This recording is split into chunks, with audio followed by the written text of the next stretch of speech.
Hola mis estimados estudiantes, el día de hoy vamos a utilizar la regla de Cramer para poder resolver sistemas de ecuaciones lineales de 2 por 2.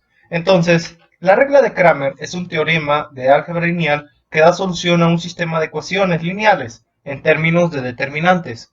Entonces, sea sistema de ecuaciones lineales AX más BY, que es igual a E, y Cx más dy, que es igual a f, nosotros podemos resolver este sistema utilizando únicamente los coeficientes de este sistema de ecuaciones lineales. Es decir, hay que construir tres determinantes. El determinante principal, que lo denoto con la letra delta, lo que vamos a hacer es utilizar únicamente los coeficientes de este sistema de ecuaciones lineales. Es decir, primero el término A, el término B, el término C y el término D. Una vez que he escrito mi determinante principal, hay que realizar las multiplicaciones correspondientes. Es decir, primero multiplicamos el término A por D menos el término B por C. Esta es la forma en cómo se obtiene el determinante de una matriz de 2 por 2.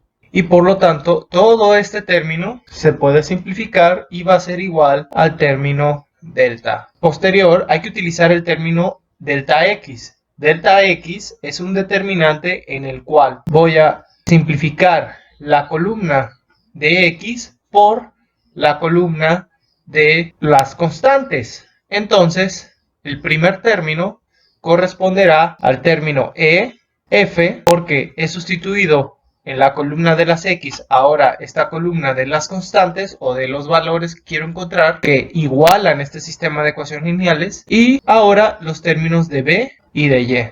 Entonces, nuevamente, hay que resolver este sistema de ecuaciones lineales. El producto es el término de E por F menos B por Y. Y por lo tanto, este término va a ser igual a delta X. Y por último, hay que calcular delta Y, que es el último determinante principal. Entonces, ahora lo que vamos a hacer es que vamos a pasar la columna de las X, solamente las constantes A y C. Y ahora, en vez de pasar la columna de las Y, vamos a pasar la columna de las constantes, o la columna de la constante E y F. Quiere decir que aquí vamos a incluir el término E y el término F. Entonces, nuevamente, lo que tenemos que hacer es desarrollar el determinante, el producto de A por F, menos el producto de E por C.